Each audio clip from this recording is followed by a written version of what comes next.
L'odeur aseptisée de l'hôpital se mêle à l'angoisse palpable qui flotte dans l'air lourd de la salle d'attente, alors que la nuit enveloppe la ville de Mexico d'un voile sombre et incertain. Au cœur de cet enfer clinique, une famille est en train de se briser. La mère de Saúl, le visage ravagé par la douleur et noyé dans des larmes de désespoir, s'accroche à son mari, Jaime, comme à une bouée de sauvetage dans une tempête dévastatrice. La voix brisée par les sanglots, elle murmure l'impensable, terrifiée à l'idée de perdre la chair de sa chair. Elle craint que son fils, ce jeune homme fort et plein de vie, ne survive pas à cette épreuve.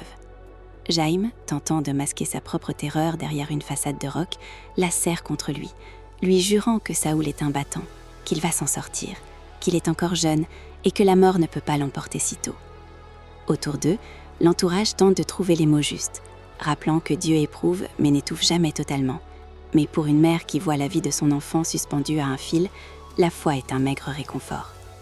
Face à la froideur du destin, la rage succède à la tristesse dans les yeux de cette mère meurtrie, qui jure de ses propres mots qu'elle traquera et tuera les misérables responsables de cette tragédie avant même de rendre son dernier souffle. Pendant ces temps, au-delà des portes battantes du bloc opératoire, une véritable scène de guerre se joue. Sous les lumières creuses et aveuglantes des cialytiques, les chirurgiens s'affairent autour du corps inerte de Saúl. Le sang coule, les instruments métalliques s'entrechoquent dans un ballet macabre et désespéré, et le moniteur cardiaque dicte le tempo de cette lutte acharnée entre la vie et la mort. L'urgence est absolue, chaque seconde qui s'égrène est une victoire arrachée aux ténèbres, et le suspense de son salut pèse sur chaque respiration de ceux qui l'aiment. Loin de cette urgence médicale, dans les quartiers huppés où les façades luxueuses cachent les secrets les plus sombres, un autre drame se joue à huis clos.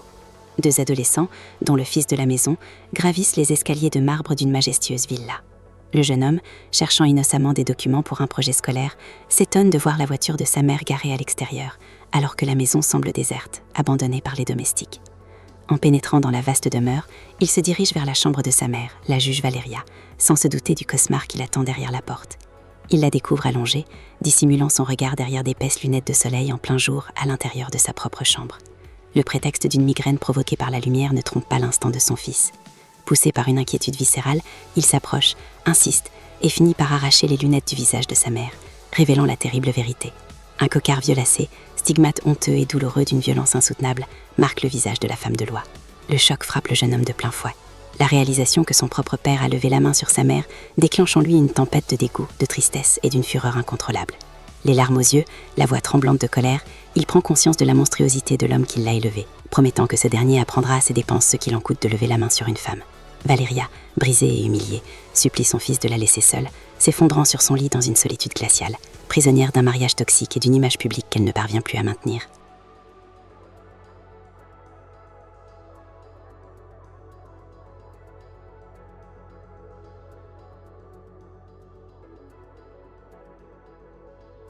Dans un bureau feutré où se décident les destins de la ville, Altagracia exige d'être laissée seule avec cet homme qui transpire déjà la peur sous son costume sur mesure. Le face-à-face est électrique, chargé d'un venin accumulé depuis années. Altagracia, avec la froideur calculatrice d'un prédateur, détruit méthodiquement Felipe. Elle lui rappelle qu'il n'est qu'un pantin, un fonctionnaire véreux qui a cru pouvoir se hisser à son niveau. Elle dévoile l'ampleur de son sacrifice. Pendant 5 longues années, elle a enduré ses attouchements, son haleine, son hypocrisie, tout cela pour obtenir les permis de construction et les expropriations nécessaires à l'empire de son entreprise. Mais l'heure de la soumission est révolue.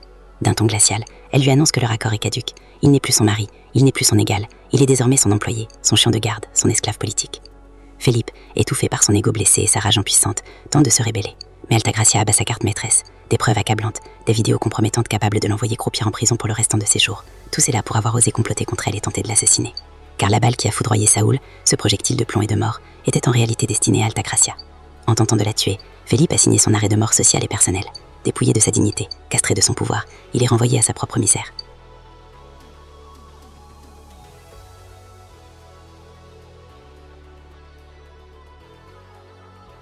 Pendant ce temps, dans la maison de Valeria, un nouvel acte se dessine. Justino Lopez, un employé subalterne maladroit, timide et visiblement intimidé par le monde des puissants, arrive pour déposer des dossiers urgents. Croisant le fils de Valeria dans le hall, il est sommé de monter directement à la chambre de la juge. Avec une hésitation palpable, Justino s'aventure dans les couloirs silencieux. En ouvrant la porte, il surprend Valeria dans un état de vulnérabilité totale, vêtue d'un simple peignoir en soie, le regard perdu et le visage marqué. Confus, bégayant des excuses pour son intrusion, Justino tente de fuir cette scène intime.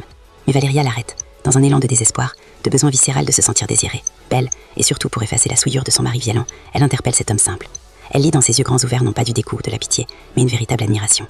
Justino, balbutiant, ose lui avouer qu'il la trouve magnifique, plus belle encore que lorsqu'elle est apprêtée pour le tribunal. Ce compliment, d'une pureté inattendue, agit comme un électrochoc sur Valeria. Dans une transgression totale des barrières sociales et professionnelles, elle s'approche de lui, le regarde avec une fin née du désespoir, et scelle ses lèvres sur les siennes dans un baiser avide et passionné. Elle lui ordonne de se déshabiller, lui jurant que personne ne saura rien, s'abandonnant à une étreinte interdite pour reprendre le contrôle de son corps et de sa féminité, cherchant dans les bras de cet inconnu tremblant un antidote à sa propre destruction.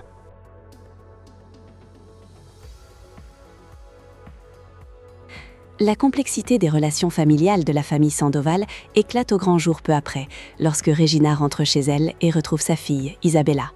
L'atmosphère, d'abord calme, s'empoisonne rapidement lors d'une discussion sur le petit ami d'Isabella, Marcos.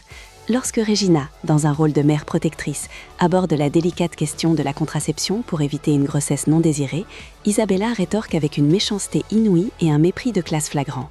Elle recrache au visage de sa mère qu'elle ne commettra jamais l'erreur de tomber enceinte comme elle, pour finir avec un enfant qui ne connaît même pas l'identité de son père. La tension dramatique atteint son paroxysme spirituel et émotionnel lorsque la narration nous transporte dans deux sanctuaires diamétralement opposés, illustrant deux amours aussi puissants que destructeurs.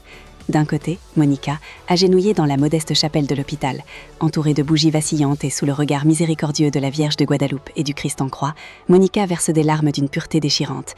Elle supplie les cieux de ne pas emporter Saoul, arguant de sa bonté, de sa gentillesse, de tout le bien qu'il a fait autour de lui. Son amour est désintéressé, sacrificiel, elle est prête à tout donner pour qu'il ouvre à nouveau les yeux, implorant un miracle avec la ferveur des âmes innocentes. De l'autre côté, dans un contraste saisissant, Altagracia se tient dans sa propre chapelle privée, un sanctuaire sombre et mystique tapissé des photographies des hommes qui ont croisé son chemin, qu'elle a détruits ou qui ont marqué son existence par la douleur. Le visage éclairé par la lueur rougeâtre des cierges, Altagracia retire une photographie de la paroi, celle d'un homme du passé, un fantôme qui a laissé une cicatrice indélébile dans son âme. D'une voix grave, tremblante d'une vulnérabilité qu'elle ne montre à aucun vivant, elle s'adresse à ses démons. Elle compare l'énergie de Saoul, sa fougue, sa droiture, à celle de cet amour perdu.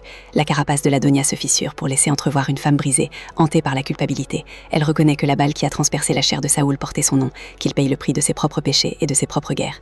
Dans une prière qui s'apparente à un pacte avec l'au-delà, elle implore cet esprit du passé de la pardonner et de l'aider à sauver Saoul, car pour la première fois depuis décennies, son cœur de pierre s'est remis à battre. Elle prononce les mots qu'elle pensait avoir oubliés. Elle a besoin de lui, car elle l'aime d'un amour viscéral, possessif et absolu.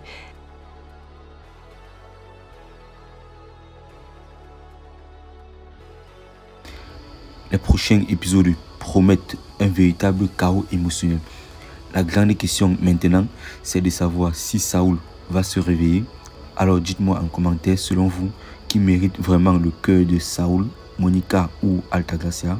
Si vous avez aimé ce résumé, n'oubliez pas de liker la vidéo, de vous abonner à la chaîne et surtout activer la cloche de notification pour ne manquer aucun de nos prochains épisodes de la Donia. Alors on se retrouve à très bientôt pour la suite. Prenez soin de vous. Ciao.